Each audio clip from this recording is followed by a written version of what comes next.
도쿄만을 차가운 유리벽 너머로 바라보는 거대한 국제 컨벤션홀, 도쿄 빅사이트의 동관은 이미 인산인해를 이루고 있었다. 수천 개, 아니 수만 개에 이를지 모르는 최첨단 LED 조명들이 마치 살아있는 거대한 유기체처럼 숨을 쉬었다. 푸른 빛과 백색 광이 거미줄처럼 천장을 수놓다가 일순간 암전이 되면 관객들은 마치 약속이라도 한 듯 짧은 탄성을 내뱉었고 그들의 시선은 자연스레 단상 위, 다음 순서를 기다리는 한 점의 공간으로 빨려 들어갔다. 이날 행사의 공식 명칭은 글리켈 유스 하모니 페스티벌, 글러켈 유스 하어머니 페스터벨. 글리켈, 글러켈, 행운과 화합을 뜻하는 독일어에서 따온 이름처럼 겉으로는 전 세계 젊은 예술가들의 문화 교류와 화합을 내세운 평화로운 축제처럼 보였다. 하지만 그 이면에는 각국의 자존심을 건 젊은 아티스트들을 은근히 경쟁시켜 세계 미디어의 스포트라이트를 독차지하려는 주최 측의 야심찬, 그리고 때로는 냉혹한 프로젝트가 꿈틀거리고 있었다. 이 보이지 않는 전쟁터의 대한민국의 트로트 신성, 김용빈이 초청되었다는 사실 하나만으로도 행사는 이미 한국과 일본 양국에서 충분한 화제를 모으고 있었다. 트로트라는 지극히 한국적인 장르를 대표하는 젊은 가수가 과연 국제적인 무대에서 어떤 모습을 보여줄 것인가에 대한 기대와 우려가 공존했다. 그러나 그 누구도 알지 못했다. 이미 무대 뒤에서는 그를 기다리는 특별 주문이 단순한 곡 변경 요청 이상의 치밀하게 계산된 함정을 품고 있었음을. 그리고 그 함정이 오히려 거대한 파도를 일으키는 나비의 날갯짓이 될 줄은 더더욱 예상하지 못했다. 리허설을 불과 하루 앞둔 늦은 오후, 김용빈은 제작진으로부터 호출을 받았다. 창문 하나 없는 답답한 회의실, 굳게 닫힌 문은 외부의 모든 소음을 차단하며 내부의 긴장감을 극대화시켰다. 건장한 체격의 일본인 프로듀서는 팔짱을 낀 채 의자에 깊숙이 몸을 묻고 있었고 그의 옆에 앉은 통역사는 곤혹스러운 표정을 감추지 못했다. 프로듀서는 의례적인 인사조차 생략한 채 딱딱한 어조로 본론을 꺼냈다. 김용빈 씨, 잘 알고 계시겠지만 저희 페스티벌의 주 관객층은 일본의 젊은 세대와 세계 각국의 음악 관계자들입니다.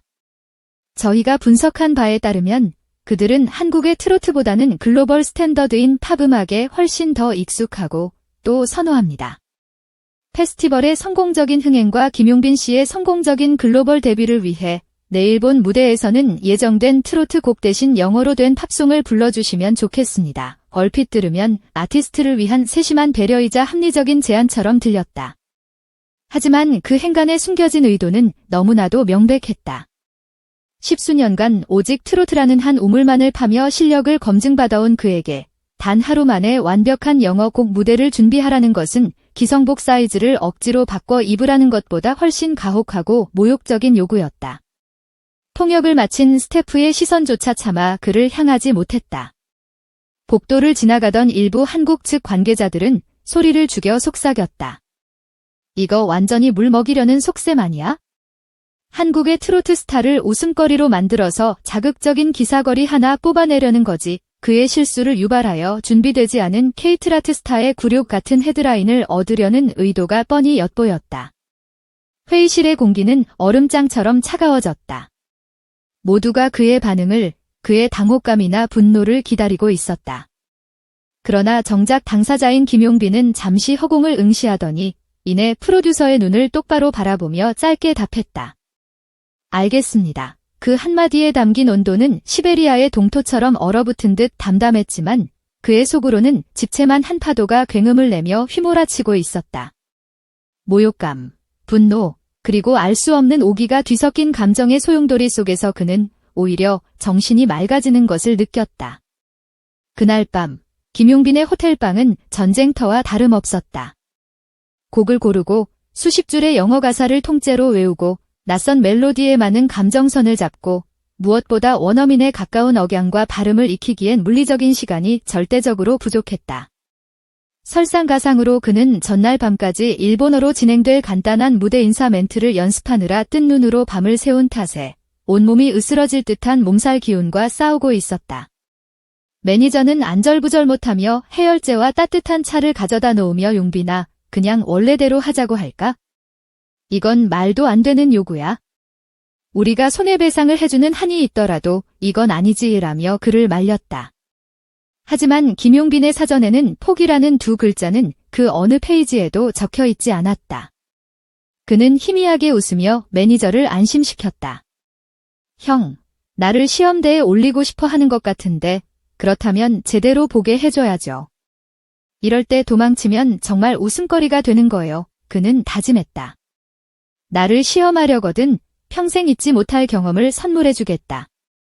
그날 밤 호텔방 창문 밖 시부야의 네온 사인이 장대비에 번져 초현실적인 세계 파도를 그릴 때 김용빈은 노트북을 펼쳐 수십 개의 팝송을 미친 듯이 듣기 시작했다.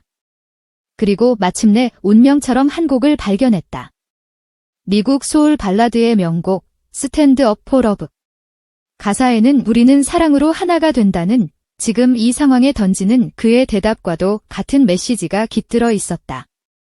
영어는 낯설고 서툴 수 있었지만 하나됨과 사랑이라는 키워드는 그의 음악 인생이 지향해온 가치와 정확히 맞물렸다. 그는 휴대폰 번역기를 옆에 두고 마치 처음 글자를 배우는 아이처럼 한 단어 정성껏 받아 적으며 새벽이 밝아올 때까지 연습을 멈추지 않았다.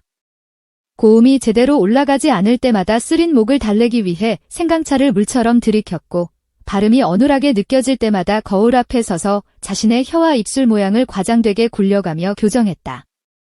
잠시 눈을 붙이러 들어온 스태프들은 그의 충혈된 눈과 헬쑥해진 얼굴을 보며 걱정 어린 눈빛으로 정말 괜찮겠어요? 라고 물었지만 그는 지친 기색 없이 미소를 지어 보였다. 지금 제가 바짝 긴장하고 고생해야 내일 제 노래를 듣는 관객들이 편안하게 웃을 수 있잖아요. 이건 저 혼자만의 무대가 아니니까요. 그의 미소에는 강철 같은 의지가 서려 있었다. 운명의 당일, 7천여 명의 관객으로 빽빽하게 들어찬 객석의 붉은 조명이 마치 거대한 심장처럼 호흡하듯 전멸했다. 긴장과 기대가 뒤섞인 공기 속에서 마침내 사회자가 우렁찬 목소리로 외쳤다. 넥스트 퍼포어머, 프롬 더 리퍼블릭 오브 코리아, 더 라이징 스타 오브 케이트라트, 김용빈. 케이트라트이라는 단어가 스피커를 통해 울려 퍼지자 관중석은 순간 미묘하게 웅성거렸다. 팝 페스티벌의 웬 트로트, 하는 의아함과 호기심이 뒤섞인 분위기였다. 특히 기자석의 기자들은 이미 노트북을 켜놓고 그의 실수를 기다리고 있었다. 예상된 참사, 어울리지 않는 도전과 같은 자극적인 헤드라인들이 그들의 머릿속을 맴돌았다. 바로 그때 김용빈이 무대 중앙으로 걸어 나왔다. 몸에 꼭 맞는 세련된 블랙 슈트. 하지만 그의 어깨에는 한국의 전통미가 살아있는 오색 자수가 섬세하게 걸쳐져 있었다. 전통과 현대의 조화. 그것은 그가 앞으로 보여줄 무대에 대한 무언의 선언과도 같았다. 잔잔한 피아노 전주가 안개처럼 홀 안을 감싸자 그는 두 눈을 감았다. 모든 소음이 그의 의식 밖으로 사라지고 오직 멜로디와 그의 심장 박동만이 남았다. 그리고 그가 첫 소절되어 알타임즈, I find it hard to sleep at night를 내뱉는 순간 누구도 예상치 못한, 아니 감히 상상조차 하지 못했던 놀라운 일이 벌어졌다. 그것은 단순히 영어를 잘하는 수준의 노래가 아니었다. 영어라는 세련된 껍질 속에서 수천 년간 한국인의 애환을 담아온 트로트 특유의 깊고 애절한 이 용암처럼 뜨겁게 울려 퍼졌다. 목소리를 가늘게 떨며 감정을 증폭시키는 트로트의 창법 비브라토가 팝발라드의 선율과 절묘하게 결합하여 전에 없던 새로운 질감의 소리를 만들어냈다. 객석 맨 앞줄에 앉아 냉소적인 표정으로 팔짱을 끼고 있던 일본의 유명 음악 평론가 다나카는 자신도 모르게 손에 쥔 펜을 바닥에 떨어뜨렸다. 무대를 비추던 카메라맨은 지시에 없었음에도 불구하고 본능적으로 클로즈업 버튼을 더 깊게 눌렀다. 그의 미간에 맺힌 땀방울, 굳게 담은 입술, 그리고 감정을 토해내는 애절한 눈빛을 놓치고 싶지 않았다. 일절이 끝나자 객석에서는 약속이라도 한 듯 작은 탄성이 파도처럼 번져나갔다. 그리고 곡의 절정, 스탠드 업 포 러브를 외치는 고음 부분이 천장의 거대한 스피커 진동과 겹쳐 홀의 공기를 가르자 관객들이 손에 들고 있던 LED 응원봉이 마치 밤하늘의 별빛처럼 일제히 흔들리기 시작했다.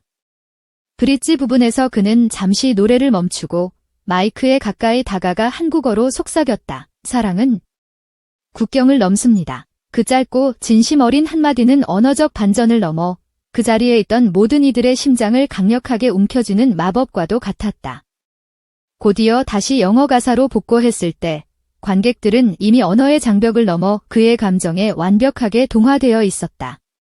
마지막 12초간 이어진 폭발적인 롱톤이 끝났을 때 공연장에는 정적이 아닌 감동으로 인한 거대한 진동만이 남아 있었다. 0.5초, 1초, 2초. 시간이 멈춘 듯한 침묵이 흐른 뒤 마침내 누군가를 시작으로 터져나온 함성은 마치 댐이 무너지듯 폭발했고 사회자는 다음 순서를 소개하는 것을 잊은 채 무대를 향해 넋을 잃고 박수를 치고 있었다. 그날 밤 일본의 SNS는 그야말로 폭발했다. 샵사인 김용빈, 샵사인 스탠드업 포 러브 해시태그는 단 24시간 만에 8천만 뷰를 돌파하는 기염을 토했다. 무대 영상은 삽시간에 퍼져나갔고 NHK를 비롯한 12개의 주요 방송사들은 그의 매니저에게 긴급 인터뷰를 요청하는 연락으로 빗발쳤다. 일본 최고 권위의 신문인 요미우리 신문은 다음 날 일면 톱기사로 한국의 트로트가 영어를 입고 세계를 울렸다. 한국 연가 영어복 착세계급 라는 파격적인 제목의 기사를 실었다. 기사는 그의 무대가 단순한 커버가 아니라 이라는 동양적 정서와 팝이라는 서양적 형식의 가장 완벽한 융합이었다고 극찬했다. 김용빈은 쏟아지는 스포트라이트와 환호를 뒤로 한 채 조용히 호텔로 돌아왔다. 흥분한 매니저가 용빈아, NHK 인터뷰 하나만이라도 응하는 게 어떻겠냐고 설득했지만 그는 지친 얼굴로 고개를 저었다. 형, 제 노래는 이미 무대에서 끝났어요. 지금은 어떤 말보다 그냥 이 여운을 느끼고 싶어요.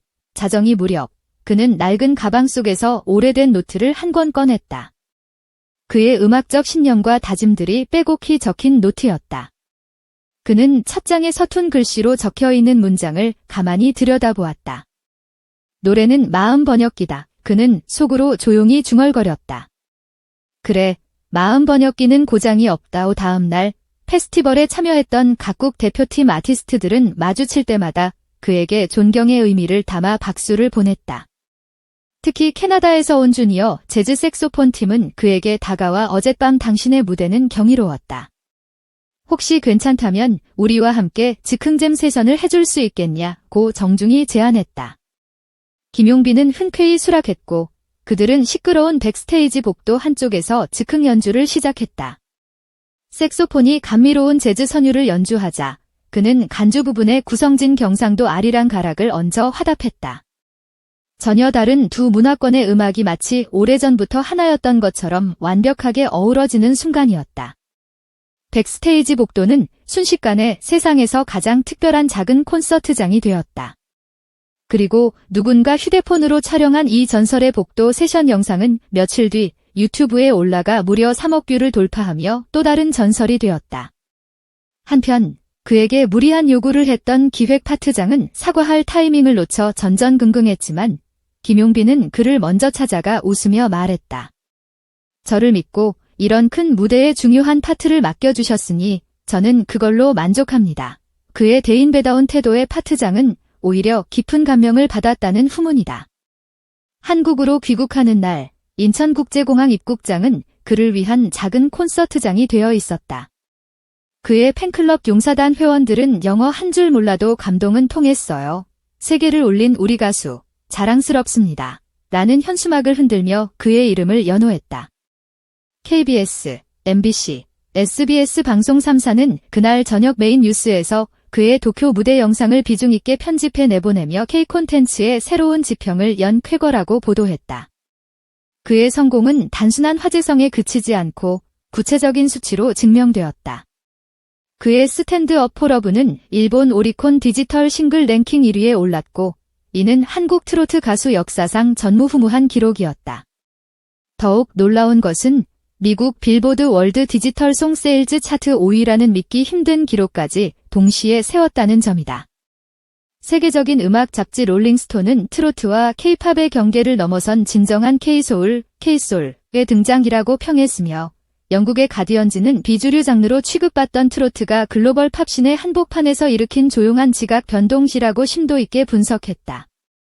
그의 고향인 대구에서는 김용빈 글로벌 히트 기념 거리 버스킹 축제가 자발적으로 열렸고 시내 중심가의 대형 전광판에서는 그의 도쿄 공연 영상이 하루 종일 상영되었다. 동성로의 소상공인들은 앞다투어 김용빈 세트 메뉴, 힘내라 용빈 파이 등을 출시했고, 한 식당 주인은 김용빈 세트 덕분에 매출이 35%나 상승했다며 방송 인터뷰를 통해 감사 인사를 전하기도 했다. 그의 어머니는 아들의 노래가 마침내 큰 결실을 맺어 기쁘다며 눈시울을 붉혔고, 멀리 시골에 계신 할머니는 뭔 소린지는 하나도 몰라도 듣고 있으니 마음이 따뜻해지더라는 내용의 손편지를 보내왔다. 그는 그 꾸밈없는 손편지를 사진으로 찍어 휴대폰 배경화면으로 설정했다. 물론 빛이 밝으면 그림자도 짙어지는 법. 일부 보수적인 음악평론가들은 트로트의 정체성을 잃었다, 상업적인 세계화에 만취했다는 날선 지적을 내놓기도 했다. 하지만 그는 한 인터뷰에서 담담하게 말했다. 트로트든 팝이든 랩이든 클래식이든 결국 사람이 듣고 사람이 울고 웃는 것이라 생각합니다. 제 마음이 담긴 노래가 누군가의 마음에 닿았다면 저는 그걸로 만족합니다. 한 달 뒤 전 세계에서는 놀라운 현상이 벌어졌다. 김용빈 커버 챌린지가 SNS를 통해 걷잡을 수 없이 확산된 것이다. 실내의 한적한 해변에서 기타를 치며 노래하는 어부들, 핀란드 헬싱키에 붐비는 지하철 안에서 다 함께 합창하는 시민들, 케냐의 작은 초등학교 교실에서 아이들이 맑은 목소리로 스탠드 업 포 러브를 부르는 모습까지. 같은 노래를 각기 다른 언어와 감성으로 부르며 하나의 거대한 하모니를 만들어내는 영상들이 인터넷을 아름답게 수놓았다. 김용빈은 현재 차기 앨범 녹음에 매진하고 있다. 앨범의 첫 번째 트랙은 바로 스탠드 업 포 러브, 커리언 하이어진 리믹스.